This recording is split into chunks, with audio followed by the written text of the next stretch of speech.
Руфи денеска почна со читање на обвинението, останува обвинителството во целост, очекувано ли беше ова за вас и за каков предмет кој што не е припоен кон овој предмет станува збор? Видите, се работи повеќе за тоа според мене дека јавното обвинителство сепак бидејќи комплексен и сензитивен предмет немало доволно временски интервал за да го проучи како што треба до крај предметот.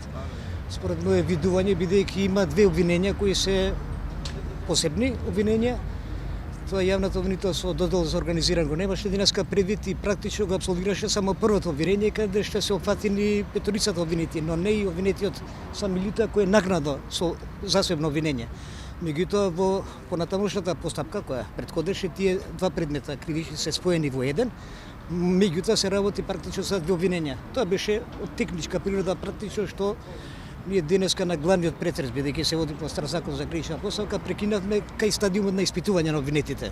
Меѓутоа, битно е дека започна овој предмет, се прочита обвинението кое е пообемно и мислам дека веќе се назира дека овој предмет ќе биде транспарентен, значи ќе биде фер и коректно судење, според моја размислување. До сега се апелираше да го преземе СЈО предметот. До каде е таа постапка? Имате ли некакви информации? Ќе побарате ли повторно нивно вклучување во некоја фаза од постапката?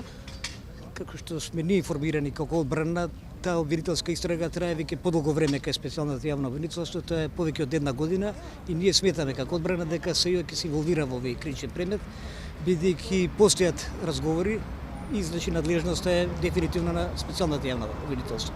Можеби и тоа е причина што јавното обвинителство одолжи за организиран криминал денеска и него не истакна второто обвинение.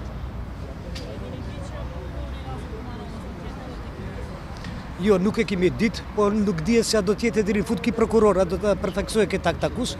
Unë mendoj që ki prokurora është përkohësisht në këtë, sipas informative të mia, që u tregua edhe për asaj që Landa edhe nuk ish si duhet e përgatitur nga ana e prokurorisë të krimit të organizuar, pasi praktikisht u absolvua vetëm një aktakus, ajo edhe aktakuza e të akuzuarit Sami Luta, cili është bashkangjit më vonë tek këto të akuzuar.